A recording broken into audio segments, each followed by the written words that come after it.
Good morning mga ka-berks. Tanawa o kagwa. Adobo o pinalagtob ning adobo ka pina-crispy.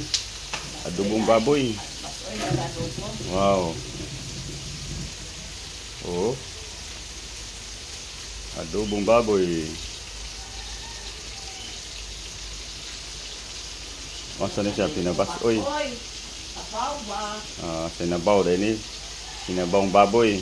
Basoy sa laing termino. Sa probinsya basoy mao dahil ni. Okay. Yan nag-ukay ang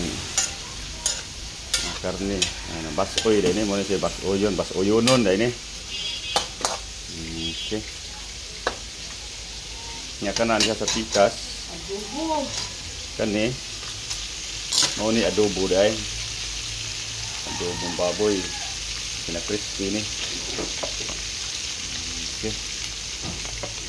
Adobong baboy o para basoy. Good morning mga ka-berks. Tanawan niya. Mao na siya para pang buntag. Kini siya mao na siya para sa basoy. Kare mao ri adobo. Para pang pamahaw. Alam niyo sa tud ano. Okay. Mao na siya mga ka-berks. Tanawan niyo. Okay, sign off.